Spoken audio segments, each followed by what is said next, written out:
Amém? Já podemos começar, Estela? Já começou, na realidade, né? Não, não, eu só estava aquecendo. Ainda não Ah, começou. tá todo mundo aí? Tá todo, tá esperando o povo, então eu gosto de estar aqui ouvindo uns louvores. E, amém? Ok. Então, vamos aqui. Vamos. Vai colocar mais um hino ou já pode começar? Vamos fazer um louvor, e depois eu edito isto. Eu não, Tiago, esse trabalho do Tiago, a edição, a publicação do Tiago. Graças a Deus. Vou pôr o louvor. Amém? Tá bom.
A graça é um ponto de encontro,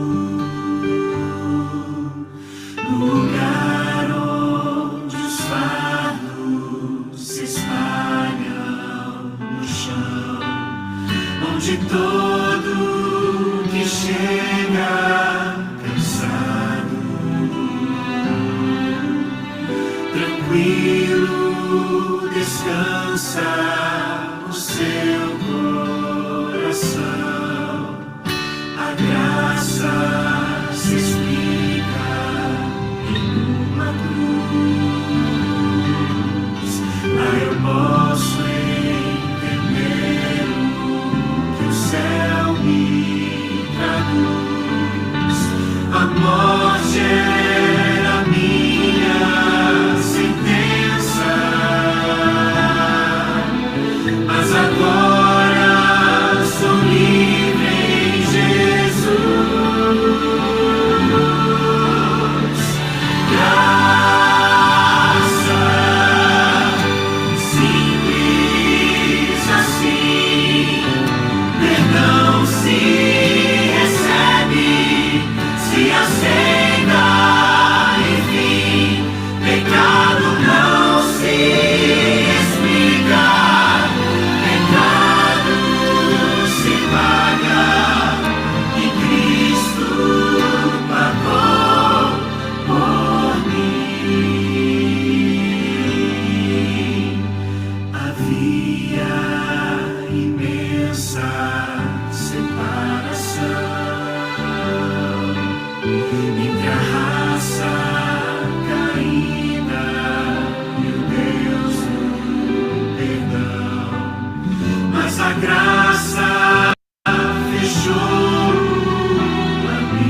Muito bom dia, meus queridos irmãos. Estamos aqui reunidos todos os sábados para estudar a palavra de Deus.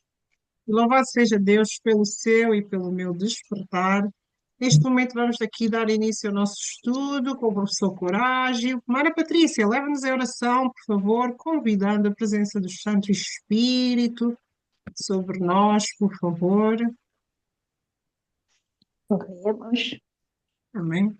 Bendito, amado Pai, que se encontra nas alturas dos céus, Senhor, muitas graças nós te damos pela vida, pela saúde, pelo ar que nós respiramos e por tudo quanto o Senhor tem nos proporcionado.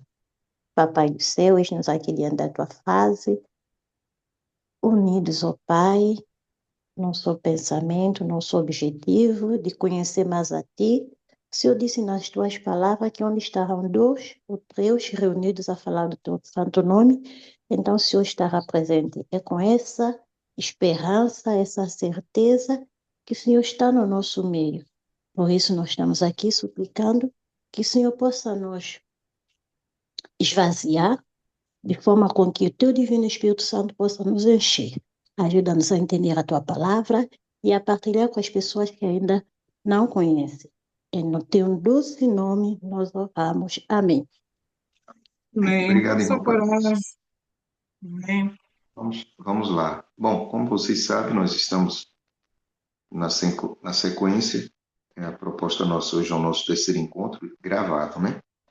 Que nós já terminamos ouvindo a voz de Deus, na ocasião não foi gravado.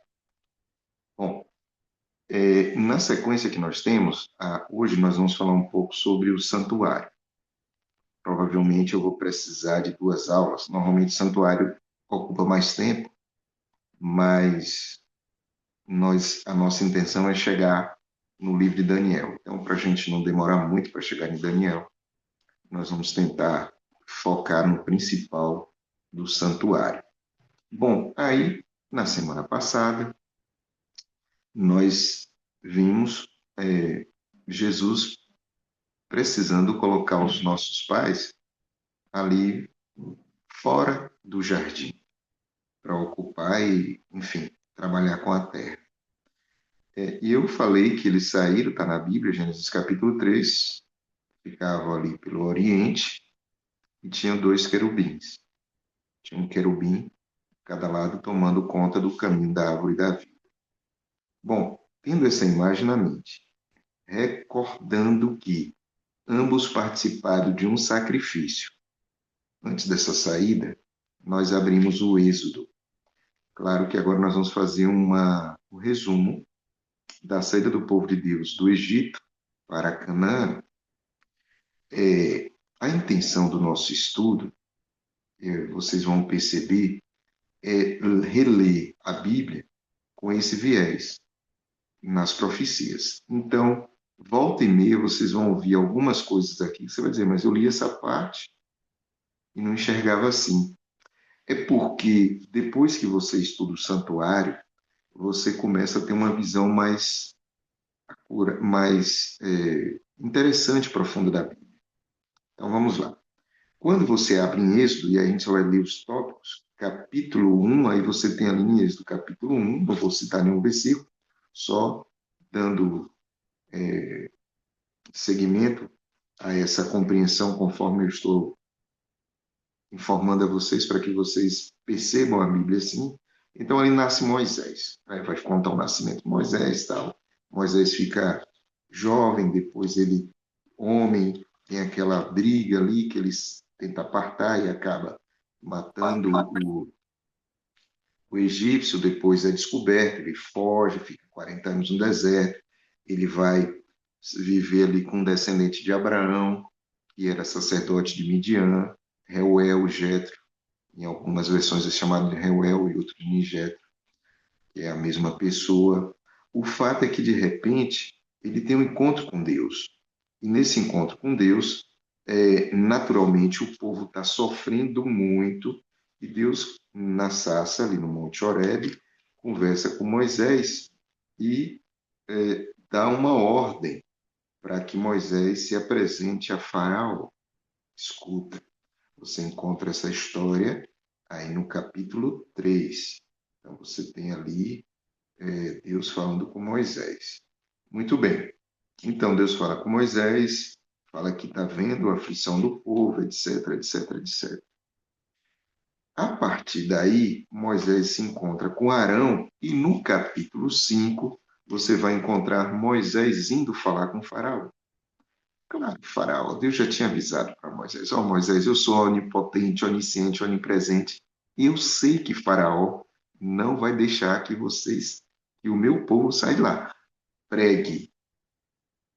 O compromisso de Moisés não era com a mudança no coração de Faraó, e sim com Deus, era pregar, ou seja, levar a palavra. E assim Moisés fez, mesmo sabendo que o Deus onisciente, onipotente, onipresente já tinha avisado para ele: ó, Moisés, ele não vai aceitar não, fale.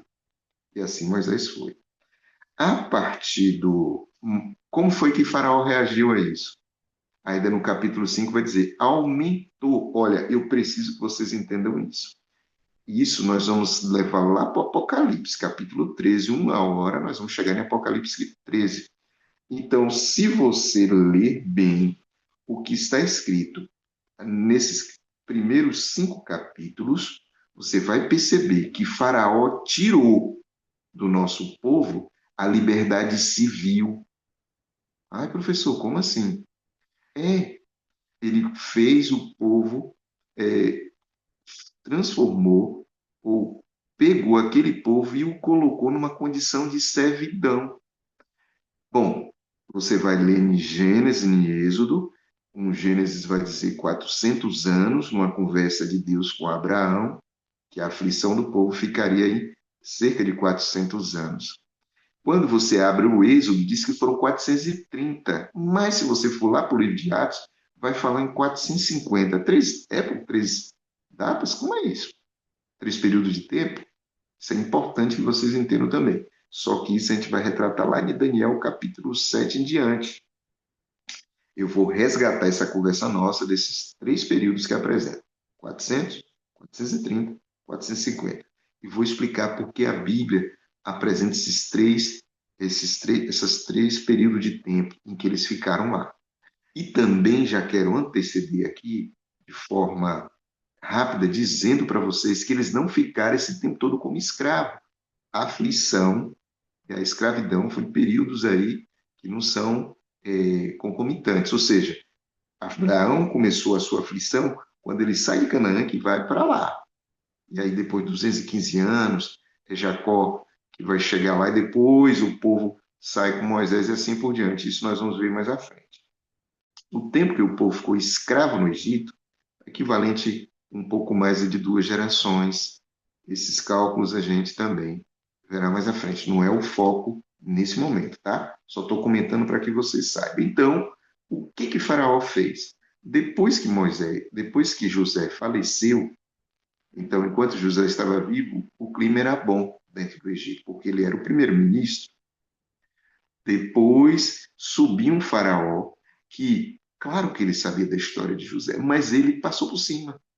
E a partir daí, quando você lê o Êxodo com atenção, você vai ver que esse faraó aumentou os impostos sobre o povo de Deus, e claro que isso fez com que o povo de Deus fosse perdendo seu patrimônio e depois perdeu a liberdade. É onde vocês vão encontrar Moisés chegando para Faraó, a partir do capítulo 7, dizendo: Faraó, eu encontrei com o Deus dos Hebreus, e ele disse que nós precisamos sair para fazer uma festa a ele. Nós precisamos descansar. O faraó falou: então vocês estão ociosos, né? Eu vou aumentar o trabalho de vocês. Escuta, eu vou aumentar o trabalho de vocês e quero a mesma produção e não vou dar matéria-prima. Então, perceba como funciona essa situação até chegar a tirar a nossa liberdade religiosa. Primeiro, tira a liberdade civil.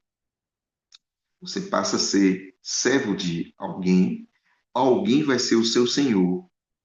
3 títulos que são atribuídos de forma correta e somente deve ser atribuído a Cristo: Criador, Senhor e Salvador. Então agora Faraó diz: eu mando, não sei quem é o Deus de vocês, eu nem conheço, em uma atitude até de falta de, além de falta de respeito. uma atitude, digamos assim, de alguém que se passou como ateu.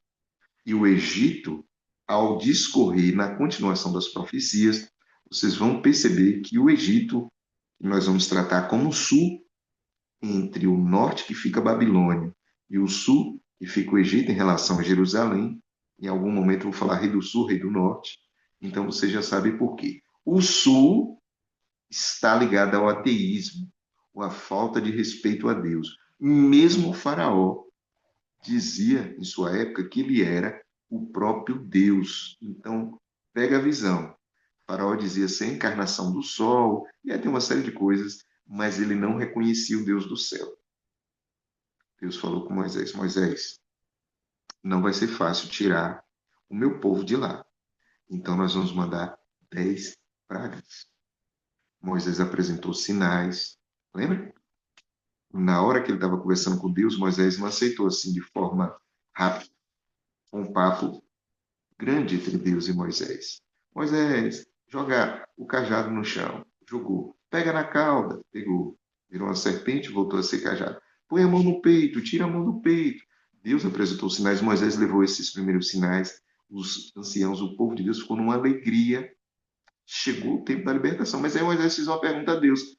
E eu vou falar o que lá? Qual é o seu nome? Aí ele falou, eu sou o que sou. Nós vamos ver isso lá no livro de João. Jesus repetindo essa frase, eu sou. Bom, então, Moisés, como eu disse, foi primeiro momento, o povo ficou feliz. Depois, quando Moisés esteve na presença de Faraó e os magos, Faraó tinha uma tendência. O próprio Faraó de José, que teve uma grande luz dada da parte de Deus, também acreditava assim. Vocês podem ver no livro de Gênesis, quando ele teve um sonho, ele chama os magos, os encantadores. Esse Faraó que nós temos aqui nos dias de Moisés, ele confiava nos magos, nos encantadores, nos caldeus, nos feiticeiros. Quando Nabucodonosor teve um sonho, ele chamou os magos, os encantadores, os feiticeiros, os caldeus. Percebe? A fonte de informação, tanto para o rei do sul, Egito, quanto para o rei do norte, é a mesma. Magos, encantadores, caldeus, feiticeiros. Claro que Deus, sabendo disso tudo, nos dias de José, enviou José. Nos dias de Nabucodonosor, enviou Daniel, os representantes do Deus do céu. Nos dias de Moisés, lá estava Faraó, lá estava Moisés. E Moisés estava ali em nome de Deus, ele e Arão. E foi feito os sinais. Nós vimos, quando nós estudamos, a partir do capítulo 7, então vem a praga, a água se transforma em sangue. Porém, no momento em que Deus pediu a Moisés para falar com Arão, para jogar o cajado que transformou em serpente, os magos, os encantadores, os feiticeiros, os caldeus de Faraó, fizeram a contrafação desta situação. Talvez você que está me ouvindo agora em algum momento, né, mais à frente, pergunta assim, mas professor, a Bíblia diz que eles fizeram. Essa é a visão que Faraó teve. A mesma visão que Saul teve quando a feiticeira disse, eu vejo subir um Deus. E ele é assim, assim, assim. Então, a Bíblia vai dizer, entendeu Saul que era Samuel. A Bíblia não diz que era Samuel. A Bíblia diz que Saul entendeu. A mesma coisa acontece aqui. No momento em que aqueles homens estavam diante de Faraó, e era comum jogar incenso, essas coisas ali para cobrir, como um mágico dos nossos dias consegue fazer essas mágicas, que faz desaparecer um elefante, aparecer uma mulher que é dividida ao meio, são truques. Esses homens se utilizaram da mesma coisa para fazer parecer que tinham transformado gravetos ou alguma coisa em serpentes. Não! Eles, de alguma forma, tiraram um e jogaram o outro. E na hora que eles perguntaram, eles abriram os olhos, viram que tinha ali a serpente de Moisés e os seus magos tinham feito aparecer outras serpentes. Um truque. Na cabeça de Faraó, ele chegou a uma conclusão. Esse Moisés é um mágico melhor do que os meus, porque a mágica que ele fez faz aparecer uma serpente que engole as outras. Então, o coração dele estava propenso a isso, e o inimigo deu o que ele queria, uma contrafação. E nesse momento, em vez de ficar e respeitar o Deus de Israel, ele simplesmente fechou seu coraçãozinho. E assim foi na primeira praga que apareceu as águas que transformaram em sangue o Nilo. Olha o que Deus fez para libertar o povo. Depois nós temos as rãs. Só que na hora que as águas transformam em sangue, e depois, na sequência, nós temos outras situações, a última contrafação é justamente a tentativa de transformar, naquele momento ali, a, a, as coisas que Deus estava mostrando com as coisas que eles estavam tentando contrafazer. Quando aparecem as rãs, que há uma contrafação, então, cada sinal que era possível contrafazer, Faraó endureceu o seu coração. Porém, quando chega na praga dos piolhos, isso eu vou ler, porque eu vou precisar isso nas profecias, diz assim, ó, disse o Senhor a Moisés, eu estou lendo o versículo 16, diz a Arão, estende o teu bordão e fere o pó da terra, para que se torne piolho sobre a terra do Egito. Fizeram assim, Arão estendeu a mão, e aí nós temos feriu a terra, e houve muito piolho nos homens e no gado. E fizeram os magos o mesmo, com suas ciências ocultas, para produzirem piolho, porém não puderam.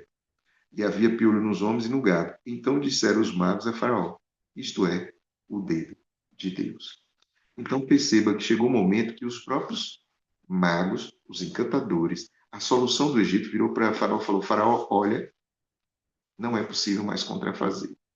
Isto é, o dedo de Deus. Então, a partir daqui, nós temos a contrafação até as rãs. Esse mesmo espírito, porque aqui diz que as rãs estavam em todos os lugares, você vai ver lá em Apocalipse 16. Então, quando eu estiver estudando com vocês Apocalipse 16, lá vai aparecer o termo, os 3 espíritos de rãs, ou espíritos de rãs. Então, isso mostra que até as rãs, neste momento aqui, os magos encantadores de Faraó conseguiram contrafazer lá na frente. Essa contrafação volta no sentido, digamos assim, simbólico, representando o poder último que estará contrapondo com a mensagem de Deus na face da terra. Ou seja, assim como o inimigo levantou seus magos, seus encantadores e os caldeus, etc., para contrafazer o trabalho de Deus na libertação do seu povo do Egito, nos últimos dias, Apocalipse 16 diz para mim que enquanto nós estaremos juntos, pregando as 3 mensagens angélicas de Apocalipse 14, o inimigo levantará 3 espíritos de rãs. Ei, gente, nada está por acaso na Bíblia. E quando você lê a Bíblia com essa visão profética, você entende melhor Daniel e Apocalipse. Por que você está usando a própria Bíblia para explicar a Bíblia? Passam todas as pragas. A praga que transformou. Aí você tem aí a peste nos animais, no capítulo 9 também vai falar das úlceras, vai falar da chuva de pedras. Ao tratar de chuva de pedras do capítulo 9, quando eu estiver em Apocalipse 16, eu vou ver que lá também tem uma saraivada de pedras. Que coisa, né? Então, algumas pragas que caem sobre os egípcios, cairá sobre a Babilônia mística dos últimos dias, conforme Apocalipse 16. Interessante. Aí a gente lê a Bíblia sem fazer essas conexões. Então é por isso que muita gente por aí acaba tendo a visão distorcida da própria palavra de Deus. Por quê?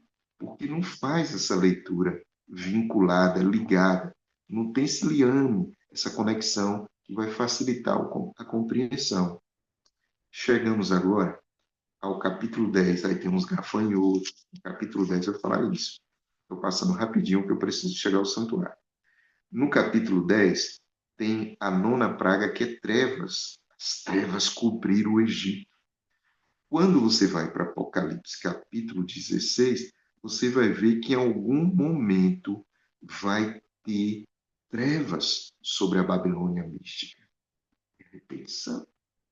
A Bíblia tem essa característica de apresentar histórias que se repetem, se ampliam. No capítulo 11, Deus vai anunciar para Moisés: Moisés, agora chegou a hora de sair do Egito. E para sair do Egito, Moisés, eu vou enviar a 10ª praga. E a 10ª praga é a morte dos primogênitos. Vai ter morte, Moisés. Vocês lembram que quando nós estudamos a semana passada, Gênesis capítulo 3, no 2, Deus disse que se pecar, certamente morrerá? Naquele momento, lá no Gênesis capítulo 3, nós enxergamos, ao ler a Bíblia, conforme nós estamos lendo com calma, estudando, que houve morte. Mas não foi nem a morte de Adão, nem de Eva. Foi a morte de um cordeiro. Aqui também teria morte. E a ordem era morrer todos os primogênitos. Aí Deus, no capítulo 12, diz: ó Moisés, vocês vão fazer um negócio chamado Páscoa. Nós vamos agora aprender o que é a Páscoa. Nós teremos uma aula só sobre as festas, né? Provavelmente daqui a 2 sábados. E aí, o que era a instituição da Páscoa? Era a proteção para que o anjo da morte passasse por cima daqueles que tivessem obedecido à voz de Deus. Só um detalhe antes que eu esqueça, nós não faremos isso hoje, mas depois a gente pode estudar. É possível também fazer um paralelo entre as pragas, que eram maldições, com os mandamentos, que são bênçãos, são os 10 pragas e 10 mandamentos. Mas eu não tenho como fazer isso hoje. Mais à frente, em algum momento, a gente faz isso. A gente vai ver maldição, praga e bênção, os mandamentos, tá bom? Então, Deus estava atacando as divindades egípcias, assim como Deus está protegendo o nosso amor a Ele e o nosso amor ao próximo nos 10 mandamentos. É bonito isso. Vamos lá. Agora Deus fala o seguinte, no capítulo 11 e no capítulo 13. Os primogênitos agora são meus. E o que acontece? Todo hebreu, naqueles dias eles eram chamados de hebreus. Depois da queda de Jerusalém, na volta deles lá de Babilônia, que eles passaram a ser chamados de judeus, tá? E mais à frente são chamados de israelitas. Se bem que você pode observar no Velho Testamento que Deus vai mudar o nome de Jacó para Israel. Eu vou resumir o que foi a Páscoa. Deus pediu para separar um cordeiro. E cada família, no dia 10 do primeiro mês, fazia a separação do cordeirinho. Está no capítulo 12, versículo 2. Falai à congregação de Israel, dizendo: aos 10 deste mês, cada um tomará para si um cordeiro segundo a casa dos seus pais, um cordeiro para cada família. Então, Deus pediu isso. Moisés foi lá e avisou o povo de Israel. A qualquer momento, se tiver pergunta, pode perguntar. Não atrapalhe meu raciocínio, não. Pronto. Melinda. Bom dia, tio, tudo bem? Disse que antes do povo ser chamado povo de Israel, era chamado de Foram chamados primeiro de hebreus, hebreus, depois de judeus. judeus, e depois é que foi de povo de Israel. É. Ok, obrigada. Isso. Ok? Obrigada. Nada. E aí o que acontece? Depois eu vou pegar um vídeo do professor Rodrigo Silva e encaminho para a Estela colocar no grupo. Bom, então ele explica melhor sobre isso. Então o que acontece? Nós temos aqui essa sequência. E aí Deus falou assim: pega um cordeiro. vocês vão pegar esse cordeiro no dia 10. Esse cordeiro vai para a sua casa. Fica na sua casa até o dia 14. No pôr do sol, esse cordeiro será morto. Então, olha que lindo isso. Antes de sair, teve pecado. Então, antes de sair do Éden, Estela, isso é bonito demais. Houve sacrifício de cordeiro. Gênesis 3. Antes de sair do Egito, houve sacrifício de cordeiro. Êxodo 11 e 12. Pegaram o cordeiro. E é por isso que eu falei na semana passada da dor de Adão. Porque o cordeirinho, gente, quando ele era separado no 10º dia e levado para casa, quando ele chegava dentro de casa, ele ficava mais próximo à casa, as crianças iam brincar com esse cordeiro. E ao brincar com esse cordeiro, ia criar amizade. Ia criar amizade, ia criar vínculo emotivo. Isso fez com que o povo tivesse um vínculo com esse cordeiro. Aí o que acontece? Esse vínculo, nós vamos perceber que ele teve fazia com que as famílias estivessem conectadas. Nesse momento, no 14º dia, era o dia em que o sacrifício ia acontecer. Mas esse cordeiro já era da família. Percebeu? Eu costumo dizer, quem sabe se o menino olhava para o cordeirinho e via alguma coisa, chamava ele de Blanquinho, ou chamava de, sei lá, como nós fazemos hoje com os nossos animais de estimação, um gatinho, um cachorrinho que você tem. E ele precisava matar alguém, digamos assim, que era próximo da família. Eu já morei em roça e não era fácil acompanhar a morte de algum animalzinho, uma galinha, algum animalzinho assim, que era mais próximo da gente, quando precisava fazer esse momento aí de sacrifício, que eu não estou falando sacrifício conforme a Bíblia, mas para comer o animal. Então era um momento doloroso, não foi uma nem duas vezes que eu presenciei alguém, o primo ou eu mesmo, tendo essa dificuldade. Esse tipo de sentimento era justamente para fazer com que o hebreu, no caso ali, os hebreus que estavam ali, percebessem a proximidade e a importância de que um cordeiro, que era o Messias, um dia ia passar por esse processo. Então, naquele momento, assim aconteceu. E o que o povo precisava fazer? O que o povo precisou fazer para sair do Egito? Deixar o Egito para trás, no sentido de que precisava molhar o isopo e passar nos portais das suas casas. Portais das casas? Mas para que isso, professor Coragem? O egípcio, ele acreditava numa série de coisas. E, por exemplo, quando Deus mandou, como eu comentei há pouco, as pragas eram ataques às divindades egípcias. E os egípcios tinham medo do eclipse, porque eles tinham medo das trevas, do escuro. Eles achavam que esse é o período em que o Deus deles, o Sol, estava perdendo a batalha para um grande dragão, por isso que o dia ficava escuro, ou seja, à noite. Aí vocês entendem por que Deus mandou 3 dias de trevas ali, uns dias de trevas, para que eles parassem para pensar que Deus tinha o controle sobre tudo. Porém, como é que eles faziam para se proteger dessa situação? Chegavam na porta das suas casas e colocavam o olho que tudo vê. Só estou dando um exemplo. Uma série de símbolos nos portais das casas. Esses símbolos, eles achavam que iam proteger de maus olhados. Até hoje isso é comum, né? Quem sabe você não conheça isso, mas no Brasil, nós temos o costume de não passar debaixo de escadas, temos o costume de não deixar a sandália emborcada, digamos assim, e uma série de coisas que são crendices, não tem valor nenhum. Porém, essas coisas foram entrando dentro da cultura dos hebreus. E aí você vai entender por que Deus mandou passar sangue nos portais. Porque para o hebreu, que já estava ali incorporado nessa cultura, até porque ele era escravo, lembra? Então ele achava que aquilo tinha algum poder. E Deus falou: não tem. A proteção da vida de vocês depende do sangue do cordeiro. Aí eles agora pegaram e cobriram os portais das suas casas com o sangue do cordeiro. Em outras palavras, tiraram a marca das divindades egípcias e colocou a marca do Deus eterno, o sangue, em lugar deles. Vocês não lembram que Adão e Eva também fizeram o sacrifício de cordeiro?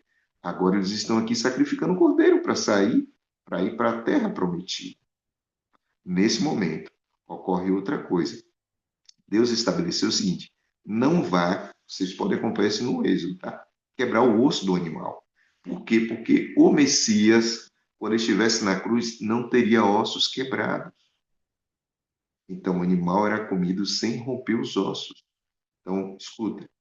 E esse animal tinha outro detalhe. Ele era, como eu disse, dia 10, sacrificado no pôr do sol do dia 14, começava a comer ali depois do pôr do sol, que na Bíblia, se você lembrar do que nós estudamos, tarde e manhã, já é um outro dia. Então ele era comido com ervas amargas e com pão sem fermento. Com o passar do tempo, os judeus introduziram o suco de uva. No início, era ervas amargas e pão sem fermento. Você vai até observar Jesus na ceia, ali tinha o quê? Tinha provavelmente o cordeiro, e tinha o pão sem fermento e o suco de uva. Percebe? Muito bem. Bom, aí nós temos outro detalhe interessante. A carne que sobrasse não poderia ser comida no dia seguinte, teria que ser queimada. Só que, se eu tenho uma família pequena e eu sei que a família vai comer o cordeiro e vai desperdiçar, eu convidava outras pessoas para minha casa. E eu quero imaginar que nesse dia em que Deus estabelece essa primeira das festas, são 7, ele, o povo judeu, chamou muitos egípcios, quem sabe, vendo o poder do Deus de Israel, acabou aceitando o convite e indo lá para a casa dos egípcios. O fato é, Deus libertou o povo do Egito. E essa libertação, depois das pragas, ocorre justamente com a preservação da vida de todo hebreu e a morte de todo primogênito da família e dos egípcios e de toda a seu povo. Então houve uma separação muito grande. Percebe que o povo de Deus é selado nesse momento aí? Você está vendo o selamento aí? Eu vou precisar disso lá no estudo do Apocalipse. Você percebe também que houve uma distinção? Povo de Deus e o povo que não aceita. Não é que Deus diz assim, esse é meu, esse não é meu. Somos nós que tomamos a decisão nesse sentido. Toda vez que você ouve, que você endurece o seu coração, você se afasta desse Deus.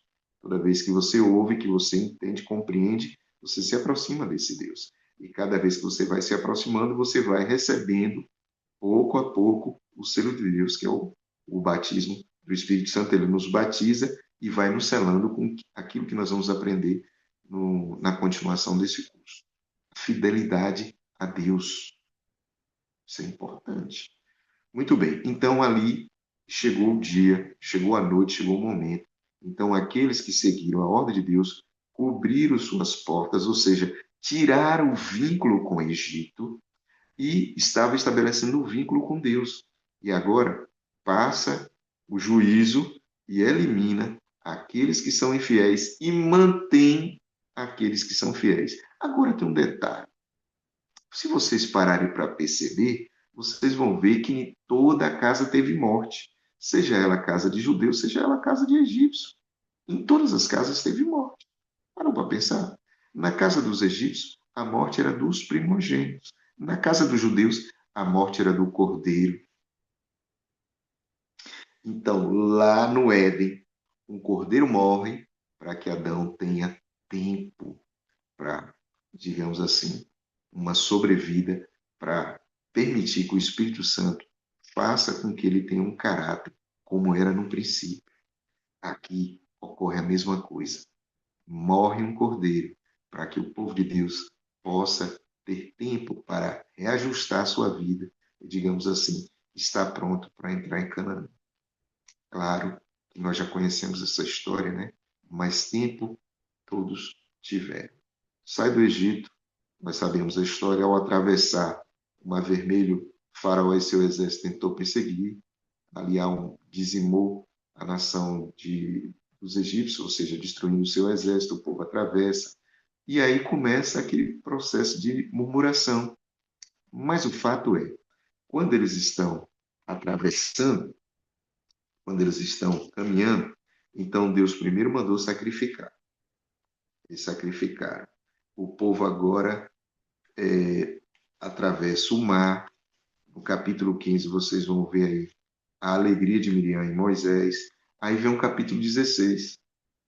Então, primeiro sacrifício. Depois passa pelo Mar Vermelho. Presta atenção, sacrifício e Mar Vermelho. No capítulo 16, diz que Deus manda o maná.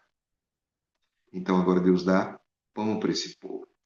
Só que no capítulo 15, Deus vai dar para eles água também, para que eles bebam, porque eles já começava a acabar a sua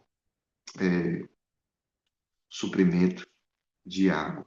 E na sequência, você vai ver no capítulo, então tem aí, Deus deu, primeiro eles passam pelo sacrifício, depois do Mar Vermelho, depois eles recebem o pão. Deus estabelece, quando vocês olharem, eu acabei não comentando, mas durante a caminhada, há uma tocha que ilumina o caminho, luz. Então, a luz, para que o povo possa caminhar sobre a luz. À noite, durante o dia, uma nuvem para proteger a caminhada, para que eles tenham condições de chegar até a presença de Deus no Monte Sinai. Quando Deus encontrou com Moisés, Deus falou com Moisés, eles vêm me adorar aqui.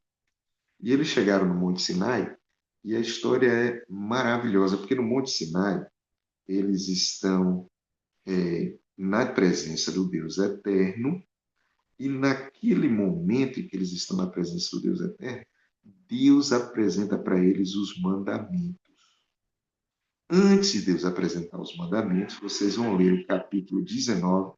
Deus falou para Moisés, pede que todo mundo esteja no processo de santificação.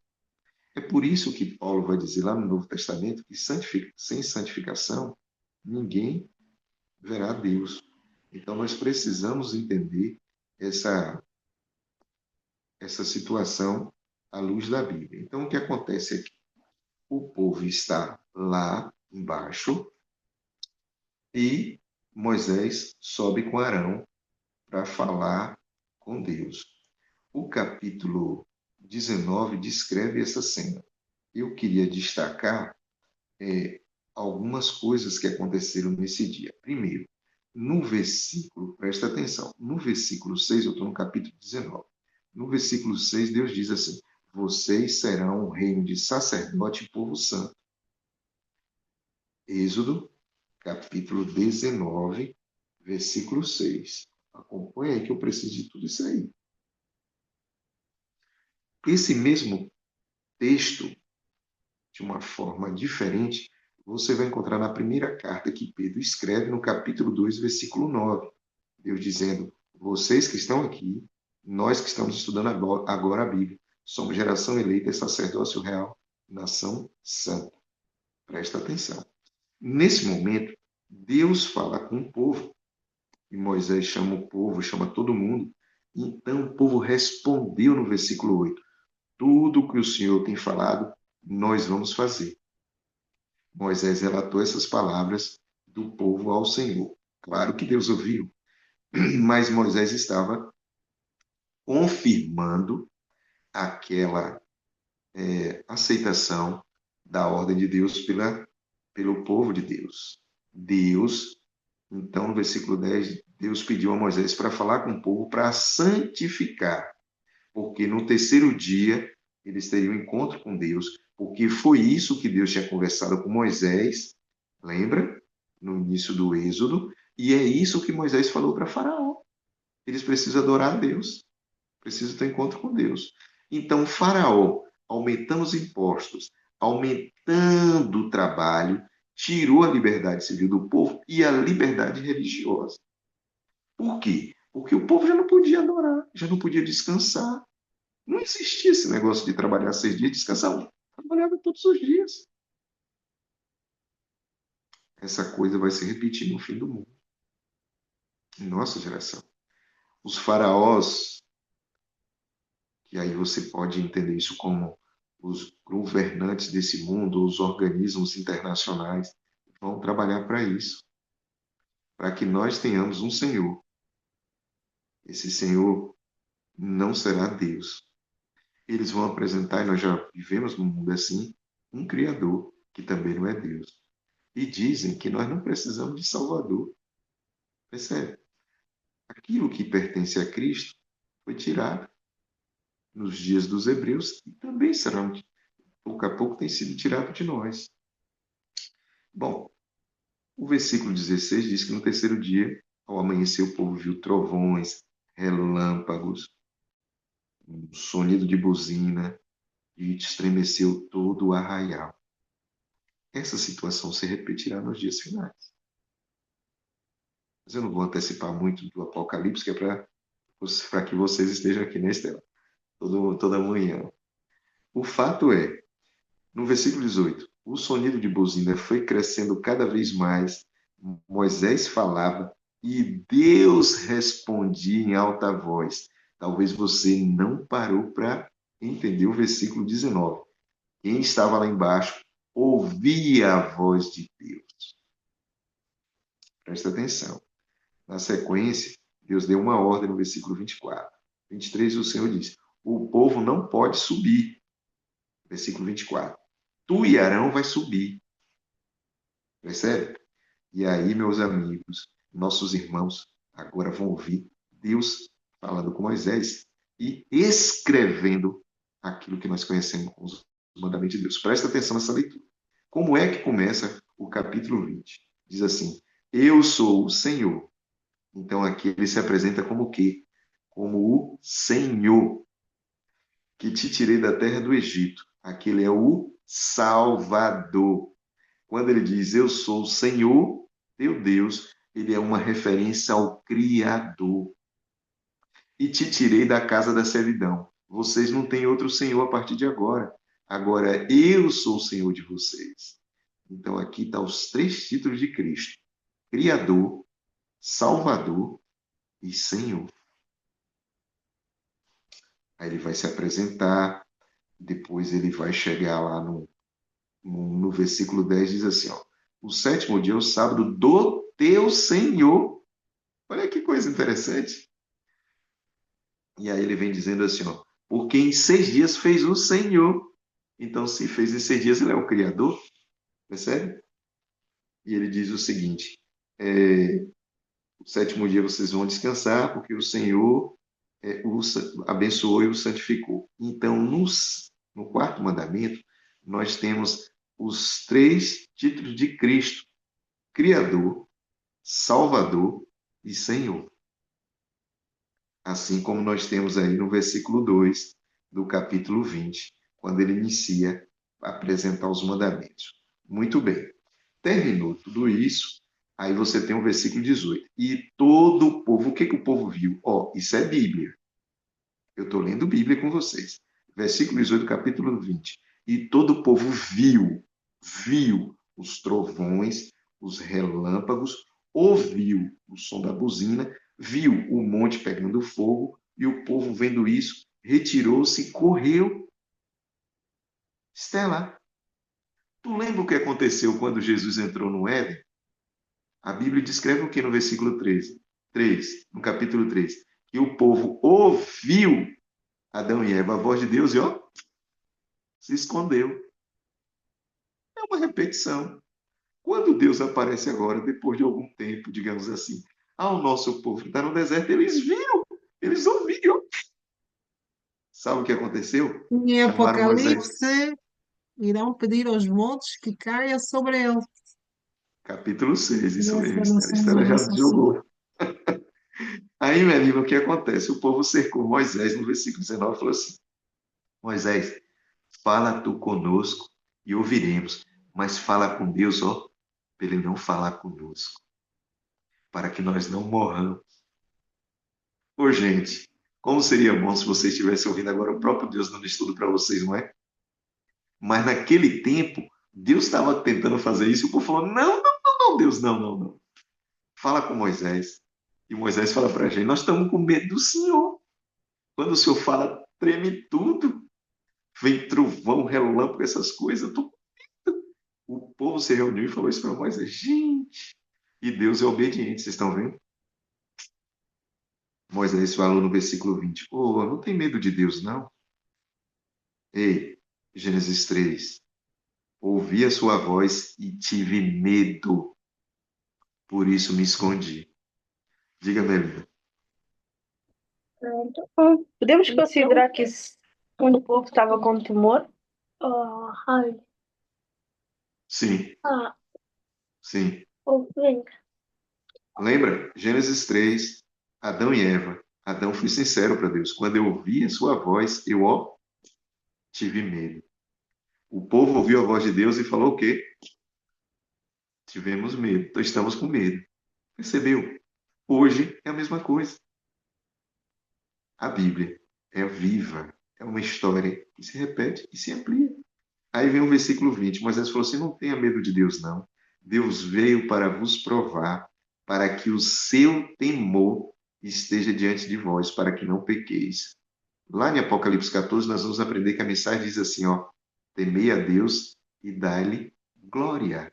Está vendo que a mesma história, a mesma coisa que aconteceu no Egito vai acontecer em nossos dias, algo semelhante, e a mesma mensagem. E é o mesmo Deus. É o Deus que apareceu para Adão e Adão correu, escondeu Estela. O Deus aparece para os hebreus e os hebreus escondem Paulo Laurentino. E Moisés fala assim, o que Deus quer que vocês temam a ele. Temer, Melina, não é ter medo, é ter respeito. Estela. Sim, mas o povo fugiu, Adão fugiu, o povo já fugiu, porque a única coisa que nos separa de Deus é o pecado. Por causa do pecado, nós iremos esconder de Deus. Foi o caso de Adão, do povo que vinha do Egito, está a sair do deserto, e no futuro. Se nós criarmos um relacionamento com Deus e andarmos nos seus caminhos, nós iremos nos alegrar com a presença de Deus. Nós só fugimos de Deus por causa do nosso pecado. Exatamente. E aí eu queria chegar no santuário, mas hoje não vai dar tempo, tá, Estela? Mas na semana que vem eu precisava fazer essa antecipação para a gente chegar no santuário. Aí no versículo 20 diz assim, e disse Moisés ao povo, não tenha medo, Deus, aí eu já li, né? Deus veio para que vocês tenham temor e a fim de que vocês não pequem. Aí vem o versículo 21, e o povo estava em pé, todo mundo gelado, de longe. E Moisés, porém, chegou à escuridão onde Deus estava. Então Deus cobriu ali, né, a sua presença. Essa mesma cena de cobrir, de ter trevas, de cobrir, você vai encontrar lá no sacrifício de Jesus. Os evangelistas vão comentar que houve trevas sobre a face da terra, justamente para ocultar a presença do Deus eterno, como aconteceu aqui. Aí vem o versículo 22. Então Deus falou com Moisés, Moisés, é o seguinte, chega aí. Assim você dirá aos filhos de Israel, vocês viram, olha que legal Deus falando isso, vós tendes visto que dos céus eu falei com vocês. Percebeu? Então aqui tira qualquer dúvida. É Deus dizendo, eu falei com vocês. E aí Deus fala para eles, não fareis outros deuses de prata, de ouro, não farei isso para vocês. Vocês vão ter um altar de terra. E aí continua e apresenta essas verdades para vocês. Então agora eu preciso que vocês memorizem para sábado que vem a gente iniciar no Êxodo 25. Primeiro, saíram do Egito com sacrifício. Então, ao sair do Egito, houve sacrifício. Segundo, passaram pelo Mar Vermelho. Terceiro, havia uma luz que os guiava, iluminava. Quarto, Deus manda pão do céu. Quinto, é necessário que antes desse encontro aqui com a glória de Deus, que eles estejam num processo de oração de santificação. E aí nós temos os 2 últimos episódios nessa sequência que eu estou apresentando para vocês. Deus entrega, eles veem a glória de Deus no sentido de ouvir e ver a manifestação e é entregue para eles os 10 mandamentos, tá bom? essa sequência é importantíssima. Eu gostaria de terminar hoje, mas avançamos já aqui no tempo, no horário, então a história acabou ficando mais longa do que eu imaginava.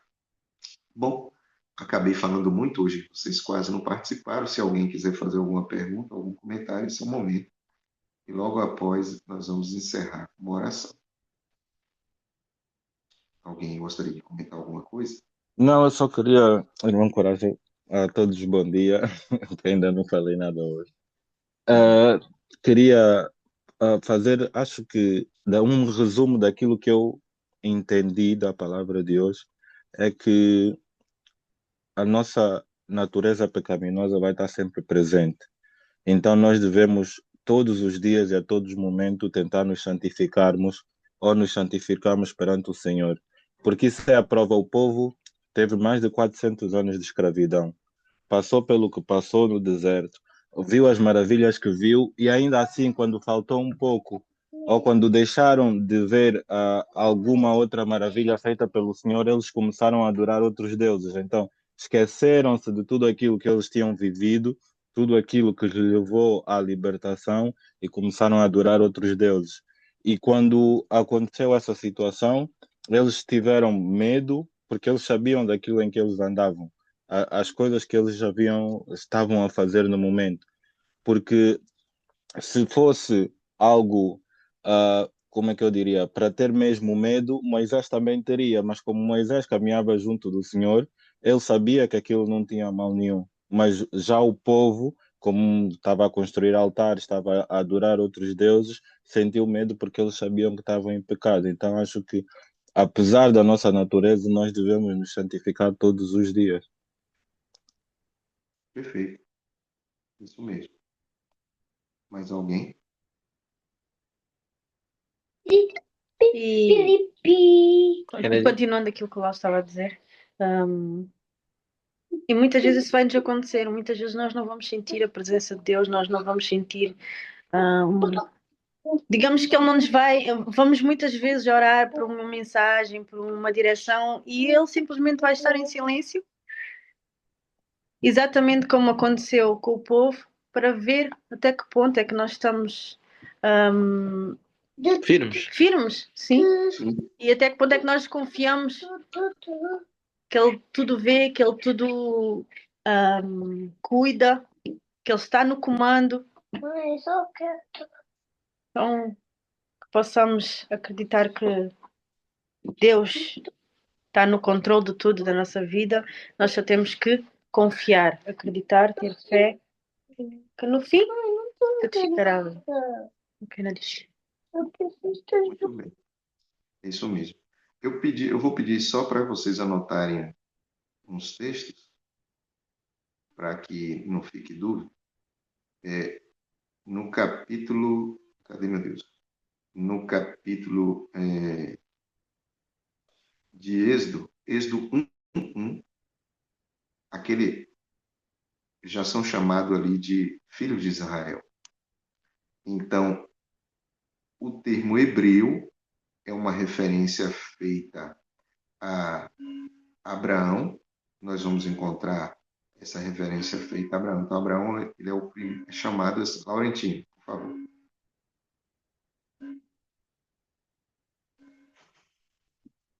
Laurentino. Eu estou aqui a lutar com o Zoom para tentar tirar do mudo.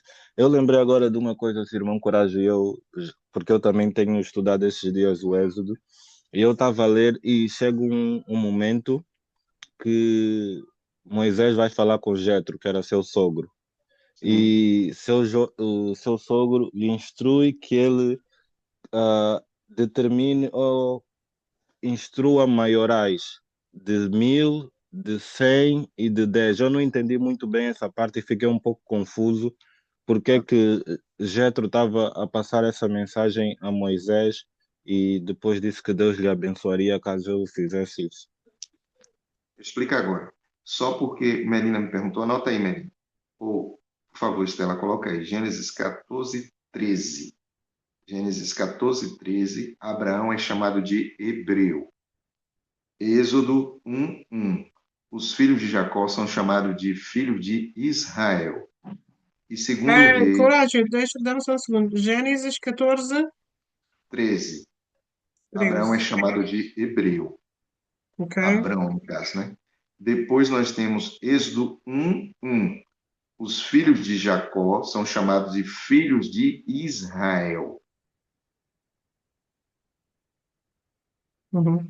E, por fim, segundo Reis 16:6. A nação é chamada de judeus. Eles são chamados na Bíblia de judeus. Então, hebreu, filho de Israel e judeu. Tá bom? Segunda de Reis,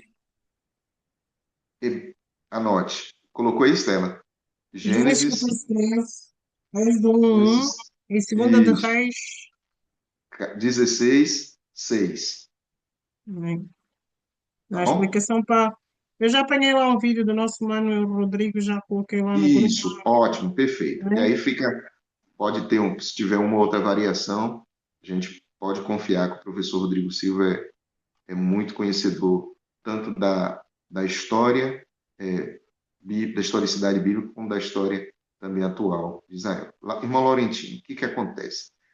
Aqueles homens era uma nação muito grande. Quando nós lemos o livro de Êxodo, nós vamos ver que saiu de lá 600 mil homens, sem contar mulheres e crianças. O que que acontecia antes desse encontro de Moisés com Jetro? Moisés, ele pessoalmente resolvia todos os casos. Então, se o homem gritou com a mulher e a mulher não gritou e não gostou do grito e deu um tapa no homem, então esse homem corria para Moisés e disse: Moisés, o que que eu vou fazer? A minha esposa me agrediu. Ou então um filho que queria pegar alguma coisa e o pai não queria dar. Então todas as coisas chegavam até Moisés, coisas pequenas e coisas grandes. Ele já te falou: Moisés, você vai se arrombar com isso aí, irmão. Então, a partir de hoje, Moisés, estabeleça líder para 1.000, líder para 100, líder e assim por diante. Por quê? Porque essas causas eles vão resolver para você, e quando eles perceberem que é algo mais profundo, que requer uma consulta a Deus, porque é algo novo, e nós vamos ver isso, tá? No nosso estudo aqui, nós vamos perceber pelo menos uma ou duas vezes em que o povo exagerou, blasfemou o nome de Deus. Teve uma situação, pelo menos uma que está na Bíblia, e outra situação que a pessoa decidiu fazer uma atividade ali no sábado, e nesses dois casos foi levado até Moisés, e Moisés falou: vamos deixar a pessoa aqui e vamos consultar Deus. Aí a resposta era dada diretamente por Deus. Então, nessas duas situações. E por que que esse foi um bom conselho, irmão Laurentino? O próprio Deus poderia ter dito isso para Moisés, né? Mas a Bíblia é recheada disso. Deus, trazendo mensagens para a gente, ele manda diretamente ou através de outras pessoas. E aqui tem um detalhe interessante. Nunca esqueça disso, que eu já falei e vou repetir. Jetro era descendente de Abraão, fruto do casamento de Abraão com Quetura, que teve um filho, entre os filhos, Midian. Então, Jetro era sacerdote de Midian. Muito possivelmente, Jetro, ou Reuel, como alguns dizem, tinha ali alguma relação com Deus Criador, fruto daquilo que aprendeu ali com Abraão, que deve ter se passado para os seus filhos, não só para Isaac. A propósito, hoje nós sabemos que o mundo, esse mundo nosso, parte das grandes religiões, eu já até comentei isso na semana passada, estão de alguma forma vinculadas aí com Abraão, né? Nós temos os nossos irmãos muçulmanos, e eles ali de alguma forma estão ligados. Existe muçulmano que é descendente de Ismael, assim como existe muçulmano que é persa. O caso do Irã, que é uma nação persa, mas que adotou a religião islâmica, né? E eles, fruto ali desse vínculo, quem sabe, com Ismael. Nós temos os judeus, descendentes de Isaac, que são a origem, que dá origem dentro do judaísmo ao cristianismo. Aí sim a grande religião, que é dividida por várias denominações. Então perceba que essa bênção chamada Abraão, todas as nações do mundo são abençoadas por Abraão de forma espiritual. No caso nós, eu não sou judeu, por exemplo, e também aqueles que são abençoados através do vínculo sanguíneo e do vínculo espiritual. Tá bom? Então, Laurentino, foi importante essa divisão, pegou e transformou ali em pequenos tribunais, em que as pessoas só chegavam até Moisés a partir dessa ideia de Jetro, se não tivesse uma solução ali pré-estabelecida. E aí nós vamos ver, o livro de Levítico vai falar de diversas situações no livro, e os outros, o Pentateuco também. Ah, se alguém tentou furtar, aí tem que fazer isso. Então as pessoas já conheciam a lei e falavam, foi o que aconteceu aí? Ah, não, fulano furtou a ovelha de fulano. Pois é, a partir de agora você vai devolver, e vai devolver tanto por cento a mais, assim por diante. Sim, Ok? obrigado, irmão Coragé, porque essa parte é que estava-me a escapar, porque eu, na minha cabeça, não estava a conseguir associar porque é que se Moisés tinha essa intimidade com Deus, porque é que não foi o próprio Deus a, a, a, como é que eu vou dizer, a instruir Moisés a fazer isso, e foi Jetro que era o sogro dele. Não tinha chegado a Só- essa parte que Jetro era Uhum. descendente de Abraão. Mas essa não foi a Responde, primeira, não coragem. foi a última vez que isso aconteceu, Lauro. Na semana Posso que vem responder, coragem? também pode. Deus podia estar aqui a dar estudo bíblico, mas ele escolheu coragem para ensinar. Também. Os Laurentino, anjos eu diria o podiam, seguinte, que Deus, os anjos podiam estar aqui a pregar o Evangelho, mas Deus escolheu a nós para pregarmos o Evangelho. Hoje nós estamos a ensinar, amanhã será o Laurentino, a Melina, a Helena, a Marcela, ou quem quer que seja, a dar estudos bíblicos. Olha, claro, com o Espírito Santo, à luz da palavra.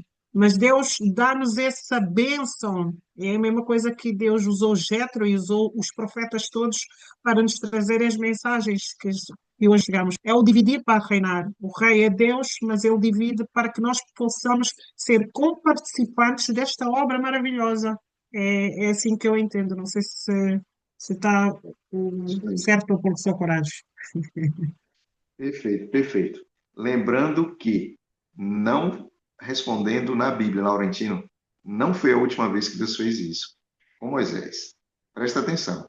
Quando nós estivermos estudando o santuário, nós vamos ver que Deus mostra o santuário para Moisés, mas Moisés não teve o direito de colocar um parafuso. Deus escolheu outras pessoas para estabelecer o santuário. É só um exemplo de como Deus trabalha. E isso é uma resposta também ao universo que nós vamos aprender mais à frente, tá bom? Tá Amém. bom, Então irmão Coragem, muito obrigado, amém. vamos aproveitar o Mano Laurentino para nos levar em oração para a gente fechar. Pode ser, Mano Laurentino, por favor? Pode ser sim, irmã Marcela. Amém. Senhor nosso Deus e nosso Pai, neste momento, meu Pai, queremos te dar graças, meu Pai, por este momento, Senhor. Queremos te agradecer, Pai, por tudo quanto tens feito nas nossas vidas, meu Pai. Obrigado, meu Pai, por mais uma vez a tua graça nos ter alcançado, Senhor. Obrigado, meu Pai, por este ensinamento e por este momento bíblico, meu Pai. Meu Pai, nessa hora, meu Pai, nós queremos te agradecer e te pedir que o Senhor continue a guiar, meu Pai, os nossos dias, meu Pai. Seja a luz para o nosso caminho, meu Pai. Não deixes, meu Pai, que nós nos afastemos da tua palavra, meu Pai, e do teu ensinamento, Senhor. Obrigado, meu Pai, por tudo, Senhor. Abençoe, meu Pai, o nosso sábado, Senhor.